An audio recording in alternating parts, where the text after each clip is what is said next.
हरे कृष्णा, राधे राधे। आप सभी का स्वागत कर रहे हैं हमारे इस YouTube चैनल पर। आप सभी का दिन शुभ रहे। आप सभी भक्तों को देव उठनी एकादशी की और तुलसी विवाह की हार्दिक शुभकामनाएं। आज का ये दिन अत्यंत पावन और हृदय को भक्ति से भरने वाला है। आज हम इस वीडियो में सुनेंगे देव उठनी एकादशी की व्रत कथा। देव उठनी एकादशी और तुलसी विवाह दोनों एक ही दिन होता है। सनातन धर्म में वर्ष की 24 एकादशियों व्रत में से देव उठनी एकादशी का स्थान सबसे विशेष माना गया है। आषाढ़ शुक्ल एकादशी के दिन भगवान विष्णु क्षीर सागर में शेषनाग की शैया पर योग निद्रा में चले जाते हैं और ठीक 4 महीने बाद कार्तिक शुक्ल एकादशी को, जिसे प्रबोधनी या देव उठनी एकादशी के नाम से जाना जाता है, वे पुनः जागृत होते हैं। इस दिन भक्त भगवान के जागरण का उत्सव मनाते हैं, तुलसी विवाह करते हैं, दीपदान करते हैं, भजन कीर्तन करते हैं। कहा जाता है कि एक बार बैकुंठ धाम में मां लक्ष्मी कमलासन पर बैठी थी। उनके मन में एक विचार उठा और उन्होंने भगवान विष्णु से कहा कि प्रभु, आप सृष्टि के पालन करता हैं, दिन रात लोगों की रक्षा में लगे रहते हैं। आप जब भी सोते हैं तब कल्पों तक निद्रा करते हैं, जिससे सृष्टि का नाश होता है। क्या ऐसा नहीं हो सकता कि आप थोड़ी अवधि के लिए विश्राम करें ताकि मैं भी कुछ विश्राम कर सकूं? भगवान विष्णु मुस्कुराए और बोले कि हे देवी, यदि मैं विश्राम करूंगा तो सृष्टि का पालन कौन करेगा? लक्ष्मी जी ने कहा कि हे प्रभु, जैसे दिन और रात दोनों आवश्यक हैं, वैसे ही विश्राम और कर्म दोनों ही आवश्यक हैं। यदि आप थोड़े समय के लिए विश्राम करेंगे तो आपके भक्तों को सेवा करने का अवसर मिलेगा। भगवान ने प्रसन्न होकर कहा कि तथास्तु देवी, अब से मैं प्रत्येक वर्ष वर्षा ऋतु के 4 महीने तक क्षीर सागर में योग निद्रा करूंगा। इस दौरान जो भी भक्त मेरी सेवा करेगा वह तुम्हारे सहित मेरे धाम का अधिकारी बन जाएगा। तभी से यह परंपरा आरंभ हुई कि भगवान विष्णु देवशयनी एकादशी को सोते हैं और देव उठनी एकादशी को जागते हैं। लक्ष्मी जी के अनुरोध से यह चतुर्मास भक्तों के लिए वरदान बन जाता है। जब हर पूजा और व्रत का पुण्य भी लाख गुना बढ़ जाता है। यह वही शुभ अवसर होता है जब भगवान स्वयं विष्णु 4 महीने की योग निद्रा के बाद जागते हैं और समस्त ब्रह्मांड में पुनः शुभ कार्य आरंभ हो जाते हैं। तो इस दिन तुलसी विवाह का महत्व क्यों है? तुलसी विवाह इस दिन क्यों किया जाता है, यह भी वर्णन किया गया है। एक बार भगवान विष्णु ने असुर शंखचूड़ का वध किया। शंखचूड़ की पत्नी थी देवी तुलसी, जो अत्यंत पवित्रता और धर्मनिष्ठ वाली थी। उन्होंने भगवान से प्रार्थना की कि हे प्रभु, आपने मेरे पति का वध धर्म की रक्षा के लिए किया है, किंतु मेरे पतित्व का क्या? तब भगवान विष्णु ने कहा कि हे तुलसी, तुम अत्यंत पवित्र हो। आज से तुम्हारा स्थान मेरे हृदय में होगा। तुम्हारा स्वरूप मेरे पूजन में सबसे श्रेष्ठ माना जाएगा। तुम्हारा विवाह मेरे ही स्वरूप शालिग्राम से होगा। तभी से हर वर्ष देव उठनी एकादशी के दिन या उसके अगले दिन तुलसी विष्णु का विवाह का आयोजन किया जाता है। इस दिन तुलसी को दुल्हन की तरह सजाया जाता है। लाल चुन्नी, लाल चूड़ियां, सिंदूर, बिंदी से उनका श्रृंगार किया जाता है। शालिग्राम जी को वर के रूप में पीले वस्त्र और पुष्पों की माला से सजाया जाता है। विवाह के समय वेद मंत्रों, आरती और भजन के साथ तुलसी विष्णु का विवाह संपन्न होता है। इस दिन भक्त जय तुलसी माता और जय श्री हरि गोविंद के भजन गाते हुए इस पावन विवाह में सम्मिलित होते हैं। ऐसा माना जाता है कि इस दिन जो भी तुलसी विवाह करवाया जाता है उसके घर में सदैव लक्ष्मी की कृपा बनी रहती है। तुलसी विवाह के अवसर पर महिलाएं उपवास भी रखती हैं, मंदिरों में दीप दान करती हैं और उठो देव देवकी नंदन का गीत भी गाती हैं। देव उठनी की रात को विशेष रूप से पूजा की जाती है। शाम के समय भगवान विष्णु की मूर्ति के आगे दीपक जलाया जाता है। तुलसी माता के पास खड़े होकर भक्त कहते हैं कि उठो देव देव की नंदन, उठो गोविंद माधव। 4 मास की निद्रा पूरी हो गई, अब मंगल कार्य आरंभ करो। फिर तुलसी माता की आरती की जाती है, प्रसाद चढ़ाया जाता है, दीप माला से आंगन को सजाया जाता है। यह दीपदान भगवान विष्णु के जागरण का प्रतीक है।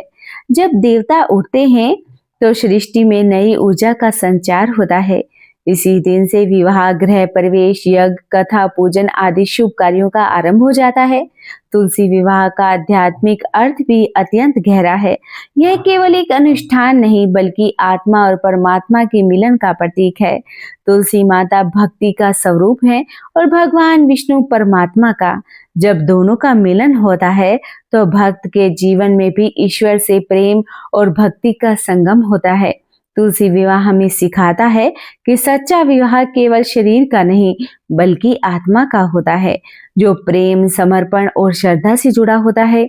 इस दिन तुलसी की पूजा करने से सभी पाप नष्ट हो जाते हैं, जीवन में सुख समृद्धि आती है। भक्तों, ध्यान रहे कि तुलसी माता को कभी भी रविवार या द्वादशी के दिन नहीं तोड़ा जाता। इसलिए अगर आप इस बार रविवार को विवाह का दिन आ जाए तो आप विवाह सोमवार को कर सकते हैं। भगवान विष्णु के जागरण और तुलसी विवाह के इस अवसर को पूरे भारतवर्ष में अत्यंत श्रद्धा और उत्साह के साथ मनाया जाता है। वृंदावन, मथुरा, द्वारका, उज्जैन जैसे तीर्थ स्थानों पर भी हजारों दीपक जलाए जाते हैं, भजन कीर्तन होता है, भक्तजन तुलसी के चारों ओर परिक्रमा करते हैं। कहा जाता है कि जो व्यक्ति देवउठनी एकादशी का व्रत रखता है, तुलसी विवाह में भाग लेता है, उसे अत्यंत पुण्य की प्राप्ति होती है। उसके जीवन से दरिद्रता और कलेश का समापन हो जाता है और घर में सुख, शांति और वैभव का वास होता है। तुलसी माता समय लक्ष्मी जी का ही रूप है, इसीलिए उनके पूजन से घर में धन धान्य की वृद्धि होती है। आइए सुनते हैं देवउठनी एकादशी की व्रत कथा। प्राचीन समय की बात है, जब धरती पर राजा बलि नामक असुरराज अत्यंत पराक्रमी, दानवीर और धर्मनिष्ठ था। यद्यपि वह असुर कुल में जन्मा था, फिर भी उसका हृदय देवताओं से अधिक धार्मिक और न्यायप्रिय था। उसके दान और तपस्या के बल पर तीनों लोकों में उसका प्रभाव फैल गया था। देवता चिंतित हो उठे क्योंकि बलि ने अपने पराक्रम से स्वर्ग तक को जीत लिया। तब सभी देवता भगवान विष्णु की शरण में पहुंचे और बोले कि हे प्रभु, राजा बलि अत्यंत बलशाली हो चुका है, उसने इंद्र तक को जीत लिया है। तब धर्म की रक्षा के लिए कोई उपाय कीजिए। भगवान विष्णु मुस्कुराए और बोले कि देवताओं, जब तक वह अधर्म नहीं करता उसका विनाश नहीं हो सकता, परंतु धर्म की स्थापना हेतु मैं समय एक लीला रचूंगा। इसके बाद भगवान विष्णु ने वामन रूप धारण किया और एक सुंदर तेजमयी बाल ब्राह्मण के रूप में उन्होंने कमंडल, शस्त्र और कुश धारण किए और महर्षि कश्यप और अदिति के पुत्र के रूप में प्रकट हुए। तब उनका जन्म हुआ तो ब्रह्मांड में दिव्य प्रकाश फैल गया। सभी देवताओं ने उनका स्वागत किया और उन्हें प्रणाम किया। देव माता अदिति ने कहा कि बस तुम समय नारायण हो, अब जाकर धर्म की रक्षा करो। वामन रूप में भगवान विष्णु यज्ञ भूमि की ओर चल पड़े, जहां बलि महान यज्ञ कर रहे थे। जैसे ही वामन देव को उस यज्ञ में पहुंचे हुए देखा, तभी मुनि ऋषि सब विस्मित हो गए। उनके मुख पर तेज था, नेत्रों में करुणा और वाणी में मधुरता। राजा बलि ने उन्हें देखा और तुरंत उठकर प्रणाम किया और बोले कि हे ब्राह्मण कुमार, आप मेरे यज्ञ में पधारे हैं, यह तो मेरा परम सौभाग्य है। बताइए मैं आपकी क्या सेवा कर सकता हूँ। भगवान वामन ने मधुर स्वर में कहा कि हे राजन, मैं 3 पग भूमि चाहता हूँ जहाँ मैं अपने चरण रख सकूं। बलि हंस पड़े, मात्र 3 पग भूमि? आप बालक हैं, मांग लीजिए, स्वर्ण, रतन और गांव का गांव। वामन मुस्कुराए, राजन, जो मुझे चाहिए वही मांगता हूँ, 3 पग भूमि ही पर्याप्त है। गुरु शंकराचार्य ने बलि को सावधान किया कि हे राजन, यह कोई साधारण बालक नहीं, स्वयं विष्णु है जो तुम्हारी परीक्षा लेने के लिए आया है। लेकिन बलि ने दृढ़ स्वर में कहा कि हे गुरुदेव, यदि समय भगवान विष्णु आए हैं तो यह तो मेरे लिए गौरव की बात है। मैं कभी किसी याचक को खाली हाथ नहीं लौटाता। और उसने वचन दे दिया। तभी भगवान वामन ने अपना विराट स्वरूप धारण किया। एक पग में उन्होंने पृथ्वी नाप ली, दूसरे पग में आकाश नाप लिया और तीसरा पग मांगा कि हे राजन, आप बताओ मैं तीसरा पग कहाँ रखूं। बलि ने सिर झुकाकर कहा कि प्रभु, तीसरा पग आप मेरे सिर पर रख दीजिए। भगवान ने प्रसन्न होकर अपना चरण उनके सिर पर रख दिया और उसी क्षण बलि पाताल लोक में चला गया। किंतु उसकी भक्ति, सत्यता और दानशीलता को देखकर भगवान विष्णु ने कहा कि हे राजन, मैं तुम्हारे वचन का मान रखूंगा। प्रत्येक वर्ष 4 महीने तक मैं समय तुम्हारे लोक में रहूंगा। तभी से यह परंपरा आरंभ हुई कि आषाढ़ शुक्ल एकादशी यानी देवशयनी एकादशी के दिन भगवान विष्णु योग निद्रा में चले जाते हैं और कार्तिक शुक्ल एकादशी देवउठनी एकादशी को जागते हैं। यह 4 महीने चतुर्मास कहलाते हैं, जिसमें सभी देवता विश्राम करते हैं और पृथ्वी पर किसी भी शुभ कार्यों का आयोजन नहीं किया जाता। इन महीनों में भक्त केवल साधना, व्रत और पूजा में लीन रहते हैं। तब कार्तिक शुक्ल एकादशी आती है, तब भगवान विष्णु का जागरण होता है। उसे देवउठनी एकादशी कहा जाता है। ऐसा माना जाता है कि सृष्टि में पुण्य, शुभता और जागरण का आरंभ होता है। भक्त इस दिन भगवान विष्णु का जागरण और उत्सव मनाते हैं, दीप जलाते हैं। तुलसी और शालिग्राम का विवाह भी करवाया जाता है, क्योंकि यह पहला मांगलिक कार्य होता है जो भगवान विष्णु के जागने के बाद आरंभ किया जाता है।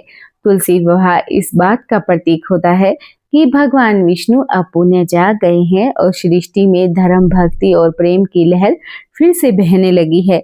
आइए सुनते हैं देवउठनी एकादशी की दूसरी कथा। बहुत प्राचीन काल में सत्यलोकपुरी नामक राज्य में एक धर्मनिष्ठ राजा राज्य किया करता था। वह अत्यंत विष्णु भक्त था और उसके राज्य में कोई भी एकादशी के दिन अन्न नहीं खाया करता था। हर घर में भगवान विष्णु का नाम गूंजता था। राजा प्रतिदिन मंदिर में जाकर कहता कि हे नारायण, यदि मैं न्यायपूर्वक शासन करूं तो यह राज्य आपके नाम का बना रहे। भगवान विष्णु राजा की भक्ति से प्रसन्न थे। उन्होंने कहा कि देखो, इस राजा की निष्ठा कितनी अड़िग है। और उन्होंने एक सुंदर स्त्री का रूप धारण करके उसकी परीक्षा लेने का निश्चय कर लिया। वह स्त्री अपूर्व सौंदर्य से भरी हुई थी।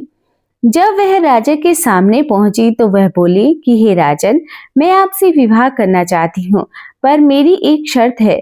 जो भोजन मैं बनाऊं वही आपको करना होगा। राजा ने शर्त को स्वीकार कर लिया, पर कहा कि मेरी भी एक शर्त है। एकादशी के दिन मैं केवल फलहार करूंगा। विवाह के बाद कुछ दिन सुख से बीते। एक दिन एकादशी आई। रानी ने स्वादिष्ट भोजन बनाया और राजा से कहा, राजन, आज मेरे हाथ का भोजन कर लीजिए। राजा बोले कि हे प्रिया, आज एकादशी है, मैं केवल फलहार ही करूंगा। रानी क्रोधित होकर बोली, क्या मेरी बात का कोई मूल्य नहीं? मैंने शर्त रखी थी। राजा शांत स्वर में बोला कि धर्म से बढ़कर कोई बंधन नहीं। मेरी आत्मा भगवान विष्णु भक्ति में बंधी हुई है। यह सुनकर रानी को क्रोध आ गया। उसने कहा कि यदि तुमने मेरी बात नहीं मानी तो मैं तुम्हारे पुत्र का सिर काट दूंगी। चारों ओर सन्नाटा छा गया, किंतु राजा अडिग रहे। उन्होंने कहा कि यदि मेरे धर्म पालन में मेरे पुत्र का बलिदान भी हो जाए तो भी मैं विचलित नहीं होऊंगा। तभी रानी का रूप बदला, तेजोमयी प्रकाश फैला और समय भगवान विष्णु प्रकट हो गए। भगवान बोले कि राजन, तुम्हारी अडिग भक्ति देखकर मैं अत्यंत प्रसन्न हूँ। आज से तुम्हारा नाम व्रतनिष्ठ राजा होगा। तुम्हारे राज्य में सदा धर्म की विजय होगी। राजा ने कहा कि हे प्रभु, मेरे राज्य में सदैव आपका निवास रहे। भगवान ने आशीर्वाद दिया, जो व्यक्ति एकादशी का धर्म पूर्वक पालन करेगा वह मेरे धाम का अधिकारी बनेगा। एक गांव में हरिदास नाम का एक गरीब ब्राह्मण रहा करता था। वह बड़ा निर्धन था, परंतु भगवान विष्णु का परम भक्त था। हर एकादशी को व्रत रखता, भजन गाता। एक दिन उसने मन में सोचा कि भगवान मेरे घर क्यों नहीं आते। उसने संकल्प किया कि अगली एकादशी को भगवान को भोजन के लिए मैं आमंत्रित करूंगा।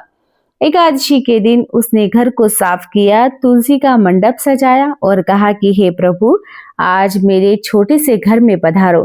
तभी दरवाजे पर एक तेजस्वी ब्राह्मण आए। हरिदास ने उन्हें प्रणाम किया और आदर से बैठाया। जब उसने भोजन परोसा तो ब्राह्मण बोले कि हरिदास, मैं तुम्हारी भक्ति से अत्यंत प्रसन्न हूँ। मैं समय नारायण हूँ। यह सुनकर हरिदास भाव विभोर हो उठे। उसी समय राजा वहां से गुजरा। उसने हरिदास के घर से तेज निकलते हुए देखा। पास जाकर देखा तो स्वयं भगवान विष्णु हरिदास के साथ बैठे थे। राजा ने हाथ जोड़कर कहा कि हे प्रभु, आप इस निर्धन भक्त के घर पर। भगवान बोले कि जहाँ सच्ची भक्ति होती है मैं समय वहां आता हूँ। मंदिरों में मेरी मूर्ति रहती है, पर भक्त के हृदय में मैं प्रकट होता हूँ। यह कहकर भगवान ने हरिदास को अपने धाम पर ले गए। उस दिन से गांव में हर एकादशी को सामूहिक भजन और कथा होने लगी और राज्य में सुख समृद्धि आ गई। वही भगवान के समीप पहुंचता है जो धर्म पर अड़िग रहता है। उसी समय भगवान विष्णु दर्शन देते हैं।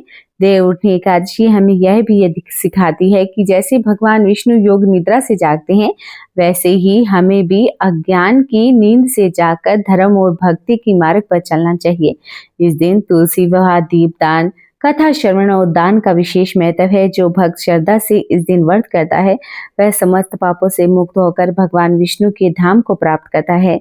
जय श्री हरि विष्णु, जय माँ लक्ष्मी। प्रेम से बोलिए जय श्री हरि, जय तुलसी माता। अगर आपको हमारे इस YouTube चैनल की ये कथा पसंद आई हो तो आप चैनल को सब्सक्राइब करना ना भूलें। वीडियो को लाइक और शेयर जरूर करें। आपसे हाथ जोड़कर प्रार्थना है कि कमेंट में जरूर लिखें जय श्री हरि, जय हो तुलसी माता की।